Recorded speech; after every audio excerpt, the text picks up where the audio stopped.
Well, hello, welcome to my kitchen. I have got a very special guest with me today. This is my Aunt Beth. This is my father's youngest sister. Hey, and there were 16 years difference between her and my dad. There's only a few years difference between she and I, and we just grew up together. She's like my big sister, and I'm so excited to have her with me today. She's going to teach us an old family favorite, something that I grew up with, and it's called cream and sugar pie. And I've never made it, so I'm so excited to see you make this. I'm thrilled to be making this too because it's a pie that our mama, my mama, Kathy's grandmother, made often. So we have eaten it so many times growing up. It's really easy to make also. Oh, I'm all about easy. I am too, and I'm sure Mama was too. Oh, with 5 children, you know it. Yes, yes. We're going to mix up the dry ingredients first.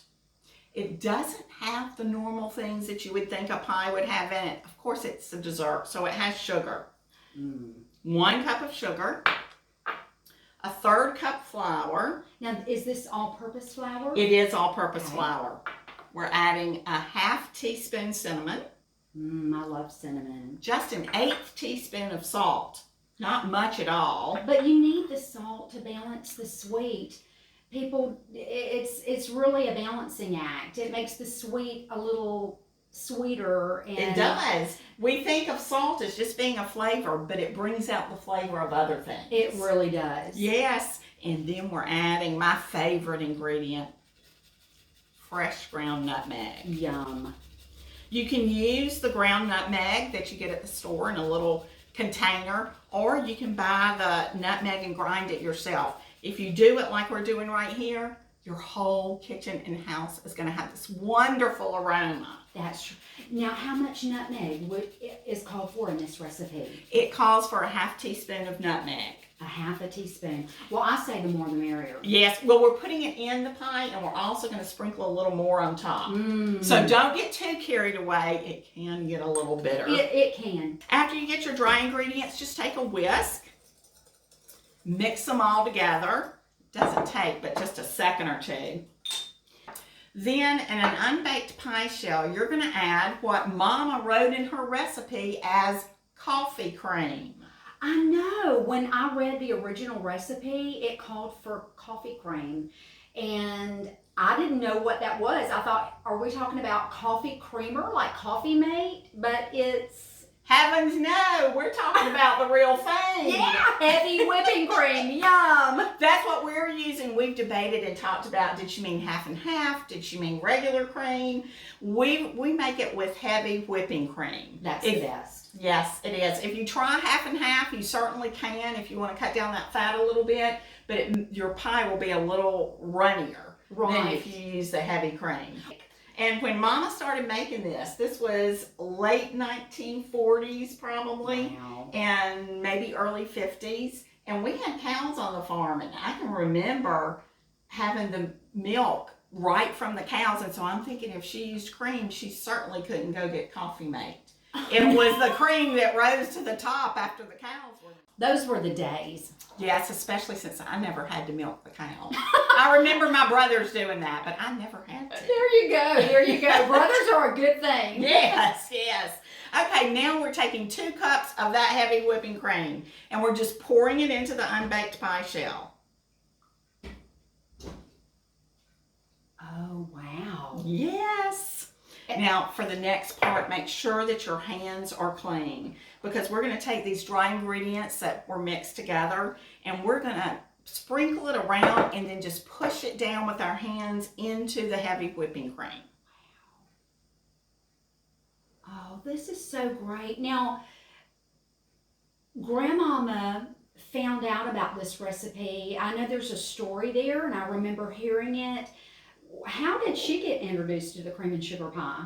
Well, Nancy, my oldest sister and Kathy's Aunt Nancy, she told me the story about it and said that they were going to visit some friends, I think it was in Chicago or maybe somewhere in Illinois, that they knew through the shorthorn cattle business.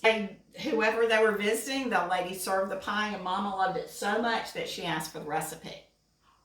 I'm so glad she did. I am too. Now we've sort of sprinkled all this around, and we're just gonna take our fingers and push it all the way down until the cream comes back up to the top. Oh, this is wonderful. Look at that.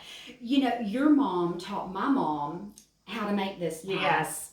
And my mother has said many times this was the first pie that she ever made. And what a great starter recipe. It is. And it's also great. I can remember as a child, Mama making this, and I don't ever remember helping to cook it, but I remember taking my fingers and I would get to poke it down in there. So I got to be a part of it. Oh, that's even though great. I wasn't really old enough to cook. That's great. I'm going to get you something to wipe your hands on. Yes, it is a little messy. And now it is ready to put our toppings on. So you've pressed everything down into it at this point. Then you're going to take a half cup of brown sugar and just sprinkle it around the top. And this is my favorite part when I eat it, because it crystallizes a little bit on the top. Kind of like a creme brulee. Yeah, it is. It's just wonderful. And I guess it is a lot like a creme brulee. In a way it is. Yeah. You have the crunchy brown sugar, the caramelization on the top, and then you have the ooey gooey goodness of all this cream pie mixture on the bottom. I can't wait to eat it. It just reminds me of my childhood.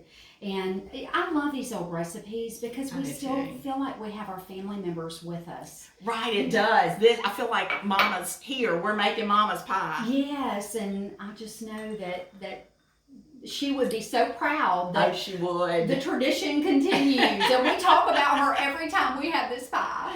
And then we're going to take and just put a 1/4 teaspoon of nutmeg on top. Okay. And actually, if you have the canister and want to sprinkle it around, that's fine. But let me tell you, trying to sprinkle a 1/4 teaspoon of nutmeg is really difficult. So it's going to be, to me, easier. Yeah.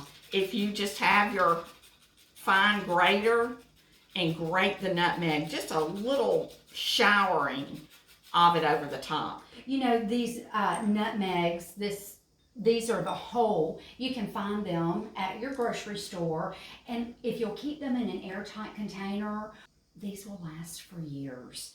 The grocery store won't tell you that, but they just continue to get more flavor and more aroma, and so it's really a great investment. And if you will purchase just a container of those, it's a small investment, but it's one that will really pay off through the years. Yeah, so don't get worried that, oh my word, I'm making this one recipe and I've got this. Exactly. It will last you, like Kathy said, for years and years and years. And now for the good butter. Yes, we are going to be putting some little bitty pats of butter on the top. Mama's recipe says to use only 2 teaspoons of butter, which is less than a tablespoon. I just can't imagine Mama used such a little amount. No, that might have been the original recipe, but I just have a feeling that she added a tiny bit more to that.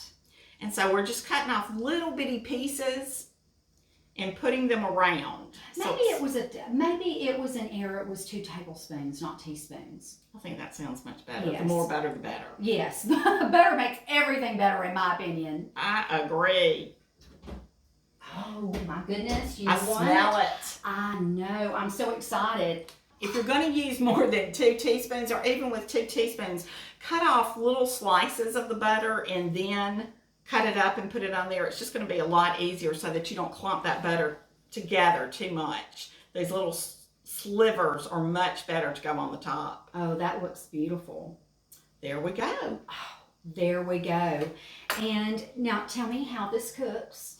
This cooks in the oven at 350 degrees for an hour, or for some reason Mama had on the recipe, you could cook at 350 degrees for an hour or 400 degrees for 45 minutes. Okay, well, we've actually already made a pie, and I'm going to pull that out of the oven. It's been cooking for about an hour at 350 degrees, and just wait until you see this. Wow. It looks and smells wonderful. Look at this. It does need to rest. I love to eat it warm. It's great warm or cold, but definitely don't try to slice it when it's hot. it needs to sit for probably about 20 or 30 minutes, which to me, this is a perfect dessert because you can make it, and if you're having a dinner party or having people over, you make it, you pull it out, you're not doing things at the last minute, and then it can be sitting over there cooling off while you're entertaining your guests, and then voila, you just pull it out and it's perfect. Oh, well, we're going to sit and have a cup of tea. I'm going to put this next one in the oven, and we are going to cut this pie and give it a taste. See if it's as good as Grandmama's used to be, and I have a feeling it definitely will. I think it will be too. Yum. May I pour you some more tea? Oh, I would love some. This is my grandmother's china, and Beth happened to be with her when she bought it. And it was really something. I think that's why I remember it. Mama rarely bought things for herself. She bought things for the rest of us all the time. And she would try her best not to pay full price. She liked a deal. She did. She loved a deal. Ooh, that looks fabulous. Here you go. But I remember we were on a trip to England. Oh, how wonderful. And Mama saw this china and she just loved it. And she paid full price for a whole set of china and shipped it back to Dothan, Alabama. So that means she thought it was the prettiest china in the whole entire world. Well, I do too, and it's truly a treasure. Well, let's see how we did, or you did. Oh, I love the brown sugar pie. Oh, it is wonderful. It is still pretty warm though. Mm-hmm. That makes it even better, I think. You know, it's been years since I've had this, and it just brings back so many wonderful memories. And it tastes in some way like a cinnamon toast pie. It does, almost like a cinnamon roll pie or something. It does. Mm-hmm. Oh my goodness. I hope that you'll try this recipe. It is amazing. And you are a blessing to me. Thanks so much, Beth. Well, I've just loved it. I feel like I just had a bite of home. So You thank you. did. And listen, Beth is starting up her own Facebook page, and it's called The Tables of Maggie Beth.